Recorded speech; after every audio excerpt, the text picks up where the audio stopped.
Israel যুক্তরাষ্ট্রকে রুখে দিতে মুসলিম বিশ্বকে একাট্টা হওয়ার আহ্বান তেহরানের, তেল আবিবকে চিরশত্রু ঘোষণা ইরানের।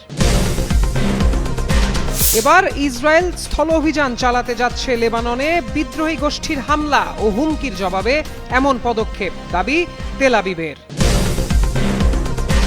ইরান যুদ্ধে বাড়ছে মার্কিন সেনাদের লাশের সারি, চলমান যুদ্ধে এখন পর্যন্ত মিলেছে ১৩ সেনা নিহতের খবর, আহত অন্তত ২০০, বার্তা সেন্টকমের। নিজেকে জীবিত প্রমাণের চেষ্টায় নেতানিয়াহু এক্স হ্যান্ডেলে দিচ্ছেন একের পর এক ভিডিও বার্তা। এবার প্রকাশ করলেন জেরুজালেমের পথে স্থানীয়দের সঙ্গে আলাপচারিতার ভিডিও, নেট দুনিয়ায় তোলপাড়। ৩০ ঘন্টার বেশি সময় ধরে ভয়াবহ আগুনে পুড়ছে যুক্তরাষ্ট্রের রণতরী, অসুস্থ হয়ে পড়েছেন বহু মার্কিন সেনা, মেঝেতে থাকছেন শত শত নাবিক, শিবিরে চরম অস্থিরতা।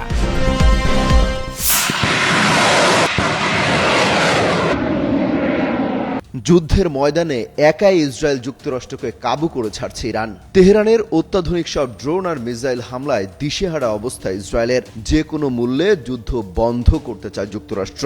মধ্যপ্রাচ্যের ঘাঁটিগুলোতে টানা হামলার শিকার হওয়ার পর পিছু হটতে শুরু করেছে তারা। এরই মধ্যে ইরান নতুন করে হামলার কৌশল নিয়েছে। তারা যে কোনো মূল্যে খামেনিকে হত্যার প্রতিশোধ নিতে চায়। এজন্য মুসলিম দেশগুলোকে তেহরানের পক্ষে অবস্থান নেয়ার আহ্বান জানিয়েছেন ইরানের সর্বোচ্চ জাতীয় নিরাপত্তা পরিষদের সচিব আলী লারিজানি। সোমবার এক বিবৃতিতে তিনি বলেন, মুসলিম সংখ্যাগরিষ্ঠ দেশগুলোকে যুক্তরাষ্ট্র ইসরায়েলের সঙ্গে চলমান সংঘাতের প্রেক্ষাপটে তাদের অবস্থান পুনর্বিবেচনার আহ্বান জানাচ্ছি।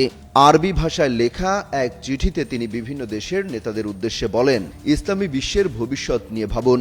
লারিজানি বলেন, আপনারা জানেন আমেরিকা কারো প্রতি বিশ্বস্ত নয় এবং ইসরায়েল আপনাদের শত্রু। কিছু সময় থেমে নিজেদের এবং অঞ্চলের ভবিষ্যৎ নিয়ে ভাবুন। ইরান আপনাদের প্রতি আন্তরিক এবং আধিপত্য বিস্তারের কোনো উদ্দেশ্য নেই। চিঠিটি এমন সময় এলো যখন সৌদি আরব, সংযুক্ত আরব আমিরাত, কাতার এবং বাহরাইন সহ কয়েকটি মুসলিম দেশ তাদের ভূখণ্ডে ইরানের হামলার নিন্দা জানিয়েছে। অবশ্য ইরান বরাবরই বলে আসছে তাদের টার্গেট অন্য কোনো দেশ নয়, ইসরায়েল আর মধ্যপ্রাচ্যের মার্কিন ঘাঁটিই একমাত্র লক্ষ্য। হঠাৎ করেই মধ্যপ্রাচ্যে উত্তপ্ত পরিস্থিতি যেন আরও এক ধাপ এগিয়ে গেল। আকাশপথে টানা হামলার পর এবার সরাসরি স্থলপথে নেমেছে ইসরায়েলি সেনাবাহিনী, যার কেন্দ্রবিন্দুতে দক্ষিণ লেবানন। এতে করে বহুদিনের সীমান্ত উত্তেজনা এখন পূর্ণমাত্রার সংঘাতে রূপ নেওয়ার শঙ্কা দেখা দিয়েছে। ইসরায়েলের প্রতিরক্ষা বাহিনী আইডিএফ এক বিবৃতিতে জানিয়েছে তাদের ৯১তম ব্রিগেড সোমবার থেকে দক্ষিণ লেবাননে স্থল অভিযান শুরু করেছে। সংস্থাটির দাবি, লেবাননে বিদ্রোহী গোষ্ঠী ক্রমাগত হামলা ও নিরাপত্তার হুমকির জবাব হিসেবেই এই পদক্ষেপ নেওয়া হয়েছে। এর আগে একই অঞ্চলে বিমান বাহিনী ধারাবাহিক হামলা চালিয়ে আসছিল। এদিকে ইরানকে ঘিরে যুক্তরাষ্ট্র ও ইসরায়েলের সামরিক তৎপরতার পর পুরো অঞ্চলে উত্তেজনা আরও জোরালো হয়েছে। পাল্টা প্রতিক্রিয়ায় ইরান মার্কিন ঘাঁটিগুলোকে লক্ষ্য করে ড্রোন ও ক্ষেপণাস্ত্র হামলা শুরু করে। এর জেরে বিদ্রোহী গোষ্ঠীও উত্তর ইসরায়েলে রকেট ও ড্রোন হামলা চালায়, যা পরিস্থিতিকে আরও জটিল করে তোলে।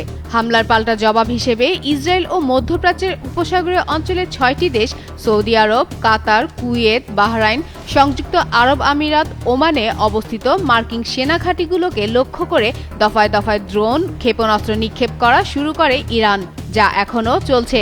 এই যুদ্ধ শুরুর পর থেকে ইসরায়েলি হামলায় লেবাননে নারী শিশুসহ প্রায় ৮৫০ জন নিহত হয়েছেন বলে জানা গেছে।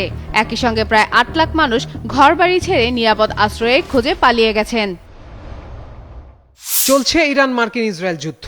একে অপরের উপর সামরিক হামলায় দীর্ঘ হচ্ছে প্রাণহানি ও ক্ষয়ক্ষতির তালিকা। চলমান যুদ্ধে এখন পর্যন্ত ১৩ জন মার্কিন সেনা নিহতের খবর পাওয়া গেছে। এছাড়া আহত মার্কিন সেনার সংখ্যা বেড়ে দাঁড়িয়েছে ২০০-তে। সোমবার যুক্তরাষ্ট্রের সামরিক বাহিনী এ তথ্য জানিয়েছে। মার্কিন সামরিক বাহিনীর সেন্ট্রাল কমান্ড সেন্টকম জানায়, আহতদের বড় অংশই সামান্য আঘাত পেয়েছেন। তাদের মধ্যে ১৮০ জন এরই মধ্যে দায়িত্বে ফিরেছেন, আর ১০ জনের আঘাত গুরুতর। এই সেনারা কুয়েত, সৌদি আরব, সংযুক্ত আরব আমিরাত, জর্ডান, বাহরাইন, ইরাক ও ইসরায়েলে আহত হন।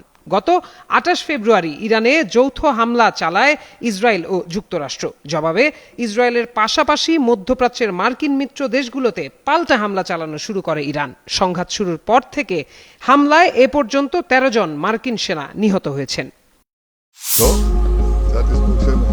মারা গেছেন নেতানিয়াহু এমন গুঞ্জনে যেন সরব সামাজিক যোগাযোগ মাধ্যম। বেশ কয়েকদিন আড়ালে থাকার পর মৃত্যুর গুঞ্জন ভাঙতে গত 13ই মার্চ সামাজিক যোগাযোগ মাধ্যম এক্সে একটি ভিডিও বার্তা প্রকাশ করেন ইসরায়েলের প্রধানমন্ত্রী। তবে ভিডিওতে নেতানিয়াহুর 6টি আঙুল দেখা গেছে এমন বিতর্ক শুরু হয় নেটিজেনদের মাঝে। ভিডিওটি এআই নির্মিত বলেও দাবি করেন অনেকে। সেই বিতর্ক কাটাতে গেল 15ই মার্চ আরেকটি ভিডিও পোস্ট করেন বেনিয়ামিন। সেখানে তাকে কফির কাপ হাতে কথা বলতে দেখা যায়। এখানেও বাধে বিপত্তি। ভিডিওটিকে এআই ডিপফেক বলে দাবি করে এক্সের চ্যাটবট গ্রুপ। তবে হার না মেনে এবার নিজের অস্তিত্বের জানান দিতে আরও একটি ভিডিও প্রকাশ করলেন তিনি।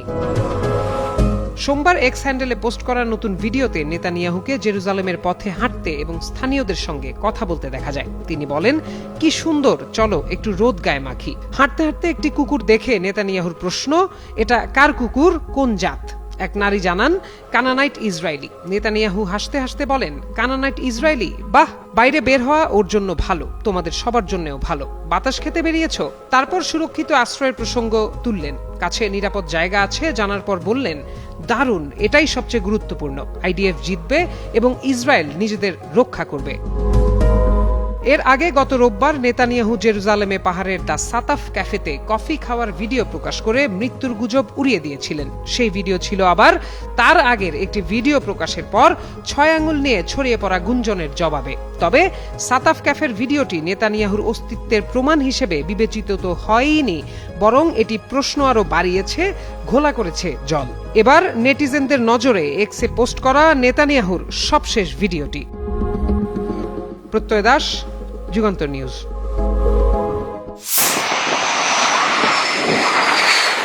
যুক্তরাষ্ট্রের সর্বাধুনিক ও বিশালাকৃতির বিমানবাহী রণতরী ইউএসএস জেরাল্ড আর ফোর্ড এই গত সপ্তাহে লাগা আগুন টানা 30 ঘন্টার বেশি সময় ধরে জ্বলেছে। এতে রণতরীটির বেশ কয়েকজন নৌসেনা ধোঁয়ার কারণে অসুস্থ হয়ে পড়েন। এক প্রতিবেদনে এমনটাই দাবি করে মার্কিন সংবাদ মাধ্যম নিউ ইয়র্ক টাইমস। গেল সোমবার নিউ ইয়র্ক টাইমসের এক প্রতিবেদনে বলা হয়, রণতরীটির কয়েকজন নাবিক ও সামরিক কর্মকর্তার বরাত দিয়ে সংবাদ মাধ্যমটি জানায়, গত সপ্তাহে রণতরীটির লন্ড্রি অংশে এ অগ্নিকাণ্ড ঘটে। এর আগে মার্কিন নৌবাহিনী এক বিবৃতিতে জানিয়েছিল আগুন নিয়ন্ত্রণে আনা হয়েছে এবং এটি কোনো যুদ্ধকালীন হামলার ঘটনা নয়। ওই ঘটনায় 2 নাবিক সামান্য আহত হয়েছেন বলেও জানানো হয়েছিল। ইরানের সঙ্গে চলমান যুদ্ধের সময় লোহিত সাগরে মোতায়েন করা 1 লাখ টন ওজনের এই রণতরী সামরিক কার্যক্রম ব্যাহত হয়নি বলে নৌবাহিনী দাবি করেছে।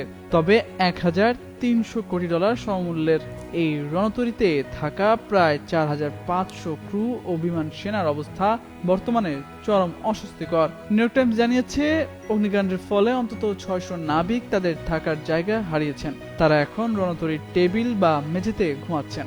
এছাড়া লন্ড্রি পুড়ে যাওয়ায় অনেকেই কাপড় ধুতে পারছেন না।